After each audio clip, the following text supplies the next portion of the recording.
Estamos iniciando mais um programa Cidadania e Serviço Público, que é um programa da Federação das Entidades de Servidores Públicos do Estado de São Paulo, FESPESP. E hoje nós vamos continuar a nossa conversa sobre Brasil, sobre eleições, sobre serviço público, sobre servidor público, e por isso nossos convidados, Júlio Bonafonte, que é presidente do Conselho Deliberativo da Associação dos Servidores do Tribunal de Justiça do Estado de São Paulo, a CETEG, e diretor de Previdência da FESPESP, Guilherme Coelho de Souza Nascimento, que é presidente do Centro Associativo dos Profissionais de Ensino do Estado de São Paulo, CAPESP, Diógenes Francisco Marcelino, diretor de Cultura e Lazer da FESPESP, e Maricler Real, segunda secretária da FESPESP. Voltamos já.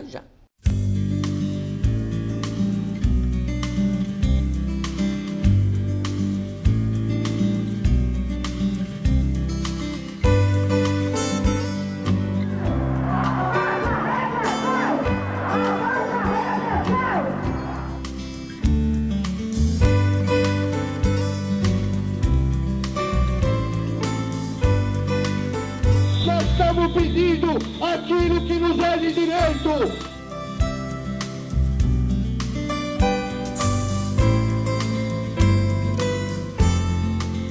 Estamos de volta com o programa Cidadania e Serviço Público da FESPESP.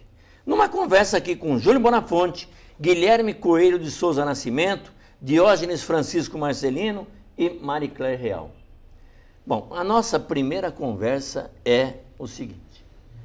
Nós temos aí uma Constituição chamada de Cidadã, Constituição de 1988, quando a democracia volta ao Brasil, ou pelo menos se sente uma outra forma de democracia, de viver democracia no Brasil. Nessa Constituição, os servidores públicos vêm com uma série de direitos e o cidadão também com uma série de direitos. E o servidor público tem uma ligação muito grande com o próprio cidadão. Por quê? Todo direito que o cidadão tem na Constituição só chega a ele pelas mãos do servidor público. Seja segurança pública, seja educação, seja saúde, seja justiça. A primeira conversa nossa é como é que isso está acontecendo hoje, já que tanta mudança aconteceu de 88 para cá na Constituição. Só que eu vou começar. Uma coisa importantíssima é que essa Constituição também já faz quase 30 anos que ela foi elaborada, foi aprovada. Então, muito daqueles direitos, nesse decorrer do tempo, que os servidores, o cidadão como um todo, tinham adquirido e conquistado, estão perdendo. Então, esse é o primeiro ponto. Na realidade, precisamos analisar, rever se não é necessário uma nova Constituição, modernizar essa Constituição. Porque há quase 30 anos atrás, ela era lavada. Estávamos num período ditatorial, há mais de 20 anos, 21 anos com a ditadura militar, aquela coisa toda. Então, nós precisávamos ter uma Constituição. Ela, para aquele momento, foi importantíssima e ela supria a necessidade que todos nós, como cidadãos, naquele momento estávamos precisando. Mas agora já é um outro momento. E nesse outro momento, eu acredito que é preciso rever, analisar se não devemos chamar uma nova Constituição, reformas políticas, nós estamos pensando em reformas políticas, reformas econômicas, reformas da educação, uma série de mudanças para ser feito. Os direitos foram pelo ralo nesse decorrer desse tempo de quase 30 anos. Eu acho que é por aí. Não sei o que os demais colegas pensam nisso. Júlio Bonafonte? Boa noite aos telespectadores do programa Cidadania e Serviço Público. Na verdade, nós precisamos rediscutir a sociedade e uma boa oportunidade é esta, que o exercício da cidadania, como o Góes colocou, o agente que propicia o exercício da cidadania, que leva a cidadania para quem paga impostos, é o funcionário público. E o funcionário público, na Constituição, nesse momento atual da sociedade, ele não tem tido o prestígio que deve ter. não têm tido a dignidade, condições de trabalho para levar essa cidadania, não têm tido salário para poder exercer essa cidadania, seja na educação, na saúde, na segurança, para poder levar essa cidadania. Você que paga impostos tem direito. E esses direitos que estão na Constituição, e aí o problema maior é no sentido de saber, isto está sendo praticado, porque não basta estar no livrinho, como diz, está no livrinho, está na Constituição. A questão é que a sociedade está sem saúde, sem educação, sem segurança, e isso tem que ser rediscutido. E para rediscutir, quer dizer, o papel do governante de plantão, porque o governante de plantão, e época eleitoral, e estamos na época eleitoral, e é muito importante que você tenha consciência do voto.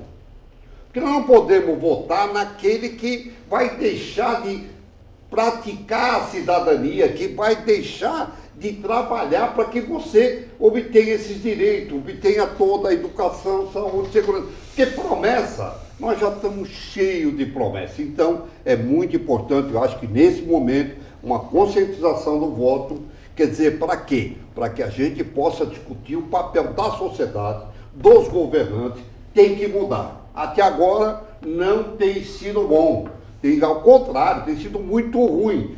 E o próprio servidor público, que às vezes se sente impedido de querer dar essa cidadania, ter um novo papel dentro desse contexto. Bom, boa noite aos telespectadores. Eu não acho, Diógenes, que a gente precise nesse momento até de uma nova Constituição. Até porque vários quesitos desta Constituição que ficaram para leis regulamentarem não foram regulamentados até hoje. Por exemplo, o direito de greve do servidor. Até hoje, então acho que a gente precisava mudar era os deputados. Porque o que eles tinham, o serviço que eles tinham que fazer, que era regulamentar diversas leis, não foram regulamentadas. Mas aí me desculpe, Marica, como é que mudar os deputados com esse sistema político que nós estamos? Então não é, eu acho que não é aí a Constituição, é reforma. Reforma política. Eu acho que não precisa de uma nova Constituição. Eu acho que essa Constituição tem muita coisa boa, que tem que ser aproveitada. O que acontece tem que ter reforma política, né? Tem que ter reforma eleitoral. Então, eu acho assim, não é começando uma nova Constituição do zero que a gente vai chegar. Eu acho que ela tem uma base muito sólida e muito boa de direitos que, inclusive, a gente tinha, como falou, e que foram tirados. Por exemplo, como é que pode um servidor, depois que se aposenta, continuar pagando contribuição, né, para a aposentadoria, se ele não vai poder aposentar de novo? Quer dizer, isso é uma coisa que os deputados fizeram na Constituição e que é inconstitucional. Eles foram contra a Constituição, aprovaram uma lei que prejudica os servidores e que não traz todo o benefício, tanto benefício assim para o governo. Quer dizer, o governo, e aqui eu estou falando federal, e a nível estadual tem os impostos também, nos dois níveis de governo, foram tirados impostos da cadeia produtiva, de empresa de montadora de carro, de geladeira e de outros bens de consumo, que com esses impostos que o governo deixou de arrecadar, é infinitamente maior com o que ele arrecada com aquilo que nós pagamos de forma inconstitucional. Quer dizer, então, várias coisas excelentes tem na Constituição e em leis complementares, como, por exemplo, o Estatuto da Criança e do Adolescente, que está fazendo 25 anos hoje, que nós estamos gravando aqui. Vai passar no domingo, mas hoje ele faz 25 anos. E a lei, eu acho que é uma das mais adiantadas do mundo. É uma lei de proteção integral à criança, ao adolescente e à família. Só que ele não é implementado por falta de investimento em políticas públicas.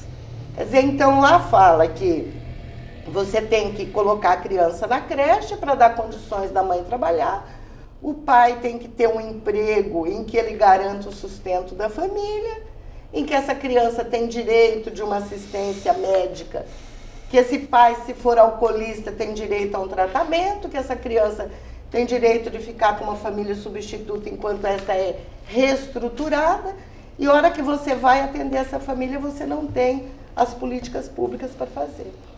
Quer dizer, ao mesmo tempo em que nós conquistamos muita coisa com essa Constituição, os deputados e senadores não regulamentaram muitas coisas que teriam que ter sido regulamentadas, e, ao mesmo tempo, nós perdemos já garantias que nós tínhamos.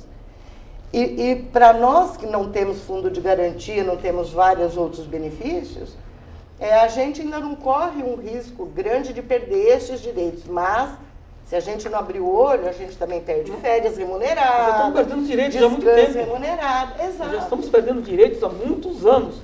E uma coisa importante que é ressaltar essa questão do funcionalismo público em relação aos direitos que estão perdendo. Existe uma PEC lá que, em Brasília, a 555, que fala justamente o que você falou. Nós aposentamos e continuamos pagando ainda aposentadoria, só que não aposenta duas vezes. Mas nós estamos perdendo, veja bem, hoje, no serviço público em geral, seja a nível municipal, estadual e federal, que nós temos uma terceirização do serviço público. Isso que vai gerar para a população um serviço de péssima categoria, porque não que o que entrou ele não tem aquele compromisso que ele não tem, mas não tem quem ali está acompanhando, não existe gestor a nível, em condições, para que possa prestar um serviço de qualidade para a população em geral, seja a nível de saúde, a nível de educação, a nível de justiça. Nós estamos vendo uma terceirização global a nível de serviço público no Brasil, ou seja, não temos mais servidor público. Então, o que acontece? Serviço de péssima categoria, serviço sem nenhuma condições de qualidade, servidores mal preparados, porque não são servidores concursados. Então nós temos que rever uma série de questões, repensar o Brasil, como você falou. Nós temos que repensar o Brasil, o que está acontecendo no geral. E isso já porque a posição nossa, eu volto a falar de novo, você fala mudar os deputados, mas mudar o sistema político não é se mudar com esse Congresso que está aí, ou com esse Congresso que virá, com essa forma de eleição que está aí. Nós temos hoje 17 partidos políticos, então confunde inclusive a cabeça do eleitor. O eleitor não sabe para quem votar. Essas coligações, que não são nem coligações, são arranjos, são acordo. Uma hora o cidadão lá no Amapá apoia o partido X, aqui em São Paulo é o partido Y, que eu não vou citar o nome do meu partido. Então o que acontece? O eleitor não sabe quem votar. Não existe uma linha, como nós diríamos há 25 anos atrás, em termos ideológica. Não tem um partido ideológico, é por interesses locais, gerais. Então o cidadão coliga aqui em São Paulo com um partido, lá no Maranhão com outro partido completamente diferente. Então como é que fica? Isso gera uma confusão na cabeça do eleitor. Precisamos rever uma série de coisas, como um todo, em geral, inclusive nessa questão política. Senão não adianta nada. Você pode pôr o Joaquim da Silva lá, que no Congresso vai acontecer a mesma coisa. Vamos ouvir o Guilherme. Eu vejo, assim, eu ouvi todo mundo comentando e eu vejo que é da seguinte maneira. Nós temos uma Constituição que foi eleita num Congresso Constituinte, com um poder específico para criar leis. E ao longo do tempo, novas leis foram sendo incorporadas, né?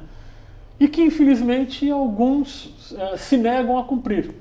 Dá um exemplo da minha área, que é a questão da educação, onde nós avançamos muito com um novo plano de carreira, um plano de carreira do governo em nível federal, que estabelece o número de aulas e de tempo disponível para o professor, para ele trabalhar. Isso foi um avanço muito grande.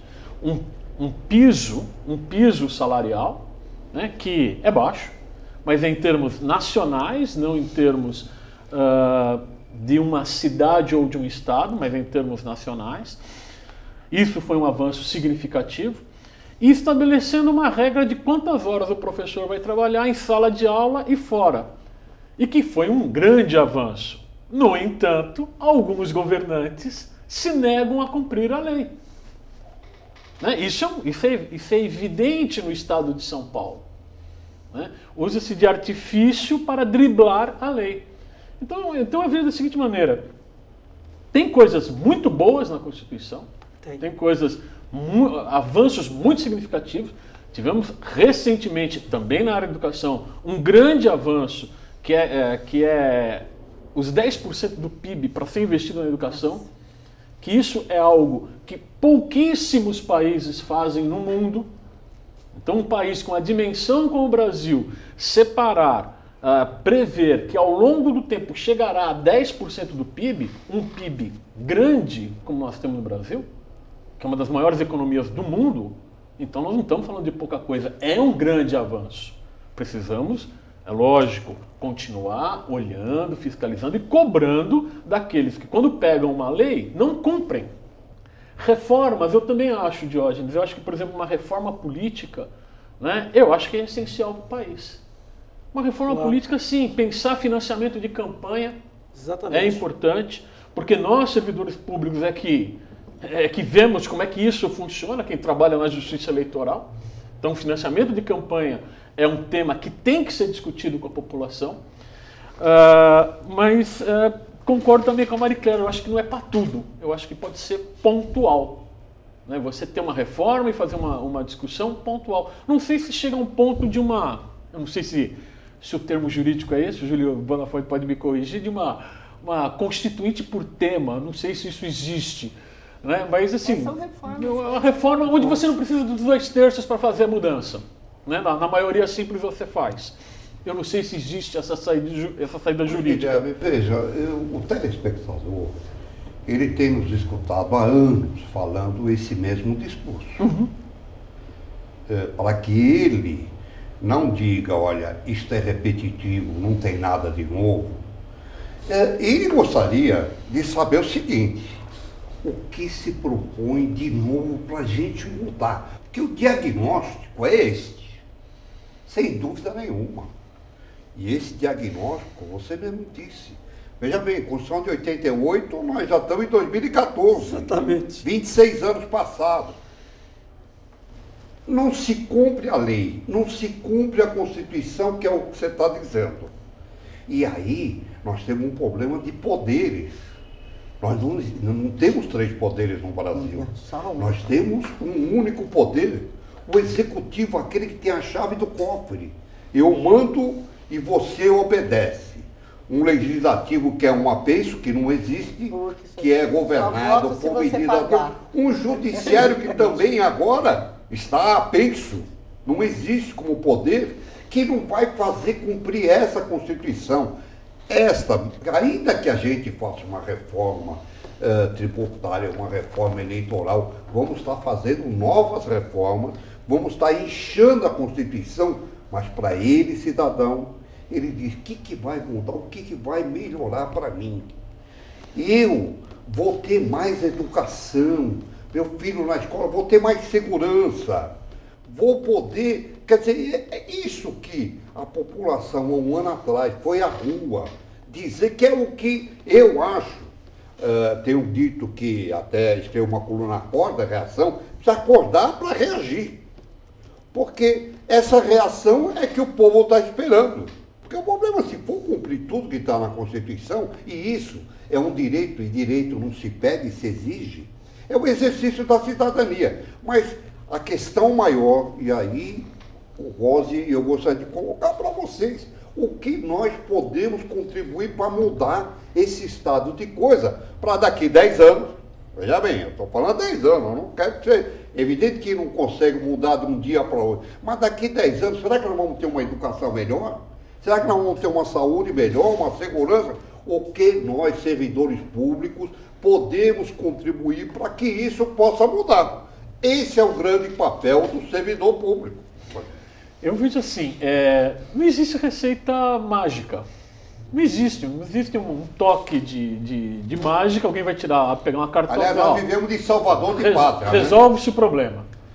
O que tem é como existe em qualquer outro país do mundo. Ou você participa da vida política, e essa vida política pode ser a sua associação, o seu sindicato, a sua federação, o seu partido político, a sua associação de bairro. Ou você vive o dia a dia, ou você vai ficar esperando vir alguém que resolverá os seus problemas sem você precisar participar. Ou então você vai ficar esperando que um movimento milagroso, que não apresenta uma pauta específica, que faz um discurso genérico e você acha que isso aí vai resolver. Eu vejo dessa forma. Não tem, para quem está nos acompanhando, assim, eu acho que não espera, pelo menos da minha parte, uma receita mágica. A receita é: participe da sua associação, participe da sua entidade, participe no dia a dia da tua cidade, para você poder comparar as notícias que chegam pela grande mídia, né, para você poder fazer o filtro e saber aquilo que realmente é do seu interesse e aquilo que é de interesse das grandes corporações. Eu acho que esse é um dos pontos fundamentais, para a gente poder começar a discutir para valer. Vejo que a questão do serviço público é a questão do direito do cidadão, independente até, Júlio, se ele paga imposto ou não. Independente, ele é cidadão, ele nasceu nesse país, ele tem que estar resguardado em seus direitos e ele tem que exercer. E não importa se ele paga muito imposto, pouco imposto, nenhum imposto. Ele é cidadão, ele é morador desse país, ele é um ser humano que precisa de cuidados da sociedade, seja na área da educação, da saúde, da justiça, da segurança, onde for. Pois é, nós estamos conversando aqui, deixando claro que os assuntos são muito importantes e nós não vivemos de sorte, nós temos que ter uma participação. Essa é uma colocação muito importante para você, espectador. Conversamos no nosso programa de hoje com Júlio Bonafonte, Guilherme Coelho de Souza Nascimento, Diógenes Francisco Marcelino, Maricléia Real, diretores da FESPESP. Mas a nossa conversa não termina agora. No próximo programa, este papo, esta conversa continua. Fiquem agora com o nosso noticiário.